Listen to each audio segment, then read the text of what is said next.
that you can't look at anybody and say the hope is gone. No. Look at this person and say, you have wasted the most important part of your life. There's nothing that can come out of you again. Now lie. Let me tell you a story, something you may not know. And I say this because I've heard Baba say it himself. When the likes of Bishop Oyedepo were already doing ministry and all that, Pastor Yi Adeboye was here to be born again. You go and quote me anywhere. All right?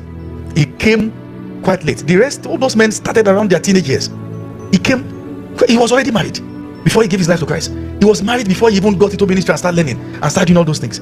What I'm saying with this God, you can never write off a man and say that, how old are you that you already feel you are too late? Are you in your 90s? Moses started ministry at 80. He tried to start at 40, it failed. 40 years of silence. And God never said, I've changed my mind. 40 years, sir. 40 years of silence. I showed the story of Catherine Kuhlman. They brought a guest minister to minister in their church, and she fell in love with the guest minister and ran away with him for years. I can't remember, about 12 years.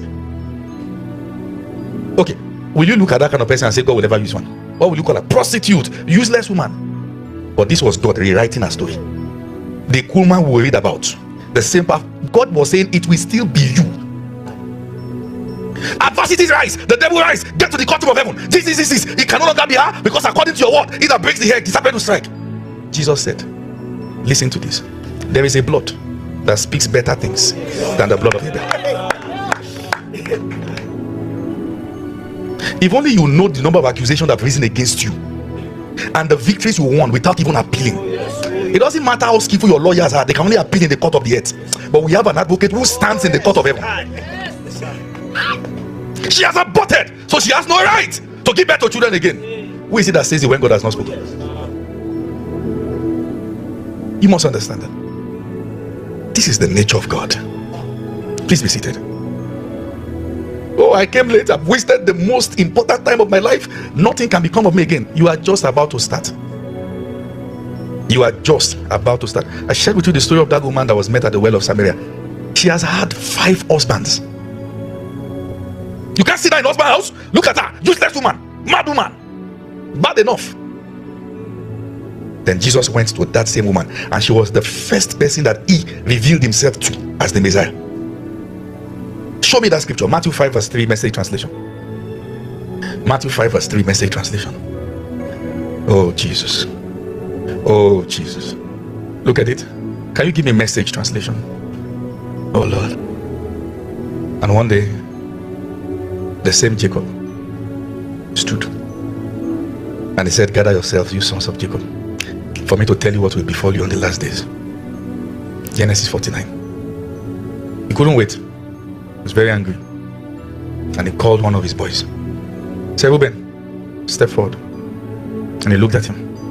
He said, Reuben, you are my son, my firstborn, the beginning of my might, the beginning of my strength, the excellency of dignity and the excellency of power. Unstable as water, thou shalt not excel. What will you say when you hear this? The end of Reuben is finished now. The first has become the last. And he gave his reason. So he was a lawful captive. That is, there's a reason for this curse upon you. But we saw later, give me that same scripture, Deuteronomy, I think 33. And Moses, the servant of God, came and he looked for that same Reuben. He searched him out. They become so scanty, and he searched him out from the tribe of Israel. And he said, Reuben, let Reuben live and not die.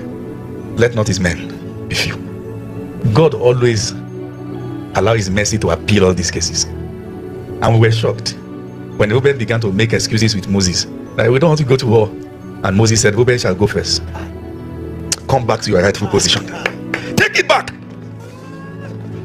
Take it back. Your inability to forgive yourself is keeping you in prison. It is not the judgment of God. You didn't know God, and that's why you thought it was his judgment. I'm saying there is nothing under the umbrella sin that his blood did not take care of.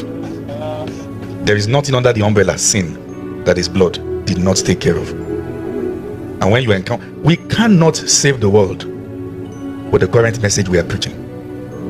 They don't hate our Jesus. Our message is scare them. The God that we project looks like a God that will find a way to judge you. Because what a man sow, so he's going to find a way to make sure that he judges you with it. Mercy reverses the law of harvest. We sowed sin, but we reap life because Christ was sown for us.